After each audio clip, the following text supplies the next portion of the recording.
Assalamualaikum warahmatullahi ta'ala wabarakatuh. Alhamdulillah wassalatu wassalamu ala Rasulillah wa ala alihi wa sahbihi wa mawalah, amma ba'd.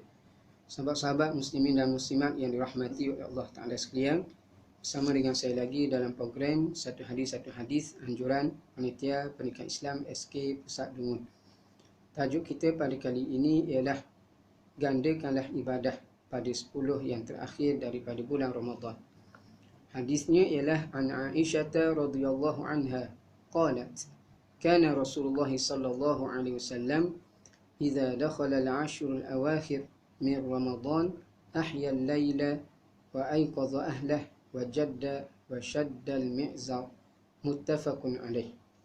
Maksudnya diriwayatkan daripada Aisyah radhiyallahu anha katanya adalah Rasulullah sallallahu alaihi wasallam bila masuk 10 yang terakhir daripada Ramadan, maka baginda Nabi SAW akan menghidupkan malam dan mengejutkan keluarganya dan bersungguh-sungguh serta mengikat kemas kain sarung. Hadis yang disepakati oleh Al-Bukhari dan Muslim. Sahabat-sahabat yang dirahmati oleh Allah Ta'ala sekalian, mari sama-sama kita cuba meneliti hadis yang diceritakan oleh Aisyah radhiyallahu anha berkenaan dengan Rasulullah SAW apabila masuknya 10 terakhir daripada bulan Ramadan Al-Mubarak. Kita lihat fawaidul hadis, pengajaran hadis yang dikemukakan dalam kitab Raudhah Al-Muttaqin, di mana dinyatakan beberapa pengajaran. Yang pertama, fihi istihbabu qiyami layalil ashr. Apa yang diceritakan oleh Aisyah ini menunjukkan kepada kita sunat menghidupkan malam yang ke-10, malam 10 malam daripada bulan Ramadan. Itulah 10 yang terakhir daripada bulan Ramadan. Bila 10 terakhir itu bermula? Disebut oleh Ibnu Allan rahimahullah ta'ala dalam kitab Dalil Falihin, ianya bermula pada malam 21.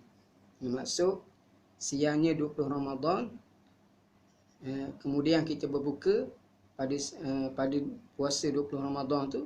Kemudian malam tu adalah malam yang ke-21. Maksudnya hari 20, malam 21. Itulah bermulanya 10 yang terakhir daripada bulan Ramadan. Maka perkara yang pertama, apa yang disebutkan dalam kitab Raudhah Muttaqin, menunjukkan kepada kita sunat menghidupkan 10 malam yang terakhir daripada bulan Ramadan. Kemudian yang keduanya, daripada apa yang diceritakan oleh Aisyah radhiyallahu anha, pengarang menyatakan juga kepada kita istihbab ziyadatil ibadati fiha. Apa yang diceritakan oleh Aisyah ni juga menunjukkan kepada kita sunat kita menggandakan ibadah pada malam 10 yang terakhir tu. Pada malam 10 yang terakhir daripada bulan Ramadan. Jadi malam 21 sampailah malam yang terakhir daripada bulan Ramadan Al-Mubarak. Kita disunatkan menggandakan ibadah kita kepada Allah Subhanahu Wa Taala. Dan juga yang ketiganya disebut oleh pengarang lagi, apa yang diceritakan oleh Aisyah ini juga menunjukkan kepada kita istihbab isyrakil ahli bi'a'malil birri. Iaitulah sunat kita menyertakan keluarga kita dalam melakukan amalan kebajikan. Kita menyertakan, maksudnya kita mengajak, kita menjemput, kita melakukan secara berjemaah bersama dengan keluarga kita, ataupun kita mendorong mereka, kita menggalakkan mereka untuk bersama-sama dengan kita menghidupkan 10 yang terakhir daripada bulan Ramadan Al-Mubarak. Ini di antara perkara yang dikemukakan dalam kitab Raudhah Al-Muttaqin berdasarkan apa yang diceritakan oleh Aisyah radhiyallahu anha. Baik, kemudian kita lihat hadis ini satu persatu. Diriwayatkan daripada Aisyah radhiyallahu anha, di mana Aisyah telah bercerita, kana Rasulullah sallallahu alaihi wasallam, adalah Rasulullah sallallahu alaihi wasallam idza dakhala al-ashrul awakhir. Bila mana idza itulah adalah Rasulullah sallallahu alaihi wasallam idza dakhala, bila masuk 10 yang terakhir. Yang mana Aisyah bila mana nak cerita tentang Rasulullah sallallahu alaihi wasallam ini, Aisyah menyatakan kana Rasulullah idza dakhala al-ashr. Yang mana kata ulama, uslub ini menunjukkan kepada kita bahawa ini amalan rutin Nabi SAW. Maknanya bukan sekali-sekali tidak. Bahkan setiap kali datang sahaja bulan Ramadan, inilah rutin Nabi SAW. Maknanya bukan tahun ni 10 terakhir Ramadan tahun ni Nabi sungguh. Kemudian tahun berikut Nabi tak sungguh, tidak. Tetapi dia memberi faham kepada kita dengan uslub yang digunakan oleh Aisyah dalam menceritakan apa yang dilakukan oleh Nabi SAW bila masuk 10 terakhir ni, menunjukkan kepada kita inilah rutin yang dilakukan oleh Nabi SAW. Maknanya amalan yang sentiasa dilakukan. Baik. Jadi dinyatakan di sini adalah Rasulullah apabila masuk 10. Apabila masuk 10. Yakni 10 apa? 10 yang terakhir. 10 yang terakhir daripada bulan Ramadan. Jadi apa yang dilakukan oleh Rasulullah sallallahu alaihi wasallam bila masuk saja 10 yang terakhir itu, di mana dinyatakan bila masuk 10 yang terakhir itu Rasulullah sallallahu alaihi wasallam menghidupkan malam. Rasulullah menghidupkan malam. Maksud menghidupkan malam ini sebagaimana yang disebutkan dalam kitab Rawdah Al-Muttaqin, iaitulah menghidupkan dengan arti kata melaksanakan, memenuhi, mengisi masa malam-malam tersebut dengan melakukan ketaatan ibadah kepada Allah Subhanahu wa taala. Kalau kita lihat dalam kitab Dalil Falihin, dinyatakan ahyal laila itu dengan maksud qamahu bi anwa'il ibadat, yakni menghidupkannya, membangunkannya, yakni membangunkan 10 yang terakhir daripada bulan Ramadan itu dengan pelbagai jenis bentuk ibadat. Minas salah, daripada sembahyang, wal zikri, zikir, wal fikri, dan juga berfikir. Dan juga berfikir. Berfikir pada perkara-perkara yang berkaitan dengan kehidupan kita, berkaitan dengan akhirat, berkaitan dengan ciptaan-ciptaan Allah yang boleh membawa kepada kita merasai hebatnya Allah, agungnya Allah dan betapa kerdilnya kita. Baik. Jadi itu yang dimaksudkan dengan apa dia? Ahya al-lail. Itulah menghidupkannya dengan melakukan ibadat kepada Allah Subhanahu wa taala. Baik. Ini di antara perkara yang dinyatakan oleh ulama, apa yang disebut oleh Ibn Alam rahimahullah dalam kitab Dalil Falihin. Jadi 10 yang terakhir Nabi sallallahu alaihi wasallam menghidupkan malam. Menghidupkan malam. Yang mana di sini nak menunjukkan kepada kita bahawa bukannya Nabi sallallahu alaihi wasallam malam 10 terakhir Nabi tidak menghidupkannya, tidak. Tetapi nak menunjukkan kepada kita bahawa Nabi konsisten. Nabi berterusan melakukan ibadah kepada Allah Subhanahu wa taala. Sampailah 10 yang terakhir pun Nabi tetap terus menghidupkan malam Ramadan dengan melakukan ibadah kepada Allah Subhanahu wa taala. Tidak sebagaimana setengah orang bila ngujung-ngujung ke akhir dia berbeza dengan apa yang Nabi buat. Maksudnya yang terakhir tu dia jadi koh lerek, koh cuai, koh alpa, sehinggalah dibiarkan malam-malam yang terakhir itu tidak dengan melakukan ibadah kepada Allah SWT, tapi lebih kepada persiapan untuk menyambut hari raya dan seumpamanya. Walaupun perkara itu sebenarnya tidaklah salah, tetapi dia boleh menjadikan kita hilang fokus dalam melakukan ibadah ketaatan kepada Allah Subhanahu wa taala. Tidak seperti mana kalau kita tak sibukkan diri kita dengan persiapan untuk menghadapi hari raya, bahkan kita sibukkan dengan apa yang disebutkan ulama, sudah tentulah tumpuan kita, fokus kita, pengisian waktu kita berbeza sama sekali. Baik. Jadi di sini menunjukkan kepada kita Nabi sallallahu alaihi wasallam bila masuk akhir, Nabi tetap terus menghidupkan malam. Malam Ramadan ini dengan melakukan ketaatan kepada Allah Subhanahu wa taala.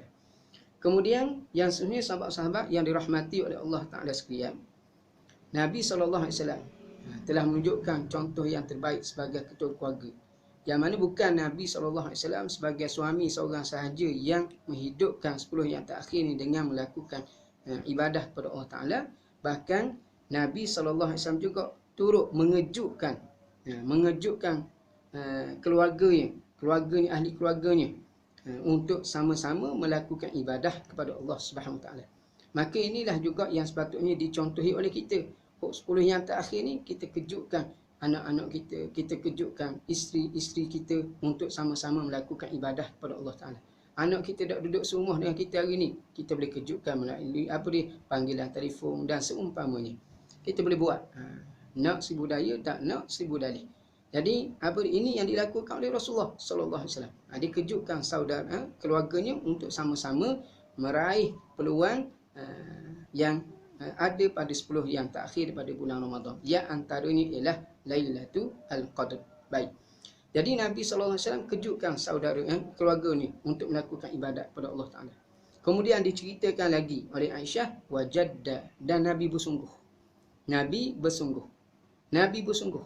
Maknanya 10 yang terakhir Nabi sudah menghidupkan malam-malam Ramadan itu dengan melakukan ibadat ketaatan kepada Allah Subhanahu Wa Taala. Tapi yang 10 yang terakhir ni Nabi bersungguh lagi. Nabi tambah lagi beribadat kepada Allah Subhanahu Wa Taala.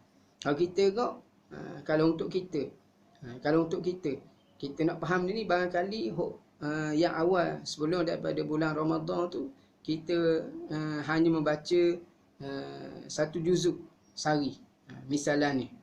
Jadi yang akhir ni 10 yang terakhir ni kita baca sejuzuk suku ke, sejuzuk setengah ke, ataupun 2 juzuk ke, terpulang atas kekuatan masing-masing. Yang penting kita kita tingkatkan lagi ibadat kita 10 terakhir berbanding dengan 20 yang awal daripada bulan Ramadan.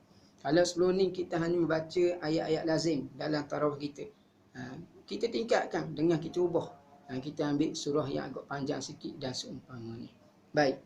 Jadi ini apa yang dilakukan oleh Rasulullah sallallahu alaihi wasallam yang mana elok untuk sama-sama kita contohi. Kemudian diceritakan oleh Aisyah lagi wasyaddal mi'zar, dan Nabi sallallahu alaihi wasallam mengikat kemah mi'zar. Mi'zar ni ialah kain yang dipakai daripada pusat ke bawah. Kita panggil kain sarung ataupun kain pelikat. Jadi Nabi ikat kemah. Nabi ikat kemah tu kata ulama kiasan nak menunjukkan kepada kita Nabi meningkatkan kesungguhan, bersungguh melakukan ibadat kepada Allah SWT. Dipanggil tashmir al-ibadah. Maksudnya fokus sungguh melakukan ibadah kepada Allah SWT. Tak sibuk dengan perkara-perkara yang lain dah. Kalau kita bahasa Melayu, kita buat kerja biar sisi lengang. Sisi lengang tunjukkan apa dia? Kita bersungguh-sungguh dalam melakukan sesuatu pekerjaan yang diamanahkan kepada kita. Itu sebagai contoh. Baik. Kemudian ada juga ulama kata wasyaddal mi'zar ini kiasan kepada i'tazalan nisa. Maksudnya Rasulullah sallallahu alaihi wasallam ni kata menjauhi wanita, menjauhi isteri. Hak 10 terakhir tu dengan arti kata tidak mendekati wanita, dengan arti kata tidak bersama, tidak bersetubuh, tapi fokus kepada ibadat. Bahkan diceritakan dalam hadis yang lain, 10 yang terakhir ni Nabi SAW melakukan amalan i'tikaf, satu amalan yang amat-amat dituntut untuk kita lakukan, terutamanya pada 10 terakhir Ramadan Al-Mubarak. Ala kulihannya sahabat-sahabat yang dirahmati oleh Allah Ta'ala sekalian, hadis ni nak menunjukkan kepada kita betapa Nabi SAW bila menjelang akhir Ramadan, Nabi SAW menambahkan lagi, meningkatkan lagi ibadat kepada Allah Subhanahu Wa Taala. Yang mana itulah juga yang sepatutnya kita lakukan dalam kehidupan kita sehari-hari yang ini. Kerana sebab kita tahu Ramadan yang kita kecapi pada tahun ini, kita tidak tahu adakah kita masih lagi berkesempatan dengan Ramadan pada masa akan datang. Oleh kerana itu, dengan ruang, dengan peluang yang Allah Taala beri ini, maka sama-samalah kita rebut yang terakhir ni, yang terbaki ni, untuk kita tingkatkan ibadat kita kepada Allah Subhanahu Wa Taala. Dan di sini juga nak mengajar kepada kita yang mana dalam kehidupan kita sepatutnya bila semakin penghujung, kita dah berada penghujung, maka sepatutnya kita lebih berusaha lagi. Kita tingkatkan lagi usaha untuk merebut peluang yang terakhir tersebut. Ibarat kata macam orang lumba lari. Bila orang lumba lari berhampiran dengan garis penamat dah, dia akan guna seluruh tenaga dia yang ada pada dia untuk menamatkan perlombaan tersebut. Sebelum biarlah dapat nombor, biarlah dapat nombor 1 ke ataupun nombor 2. Yang penting mereka akan berusaha dengan sungguh-sungguh untuk mendapatkan kelebihan yang dijanjikan tersebut. Baik. Jadi maknanya bila mengujung tu kau berusaha, kau bersungguh. Itu yang sepatutnya. Maka begitulah juga dalam kehidupan kita sebagai manusia. Bila kita dah berada di penghujung usia, maka penghujung usianya, masa itu adalah amat-amat berharga. Kerana selepas daripada tua dah, kita tidak ada waktu yang lain dah. Kalau remaja ada muda, muda ada tua. Kalau tua, mungkin ada selagi tua reta. Lepas tua reta, tak ada dah. Kubur. Maksudnya kita akan kembali kepada Allah. Maka di sini juga nak memberi satu pengajaran kepada kita bahawa bila kita dah berada di perakhiran satu-satu perkara, maka hendaklah kita menambahkan usaha kita, tingkatkan usaha kita supaya kita tidak terlepas peluang yang dijanjikan oleh Allah Subhanahu Wa Taala. Wallahu a'lam bishawab. Untuk kali ini apa yang baik daripada Allah yang Maha Mengetahui. Saya wassalamualaikum warahmatullahi taala wabarakatuh. Stay at home, patuhi SOP PKPB. Wallahu a'lam.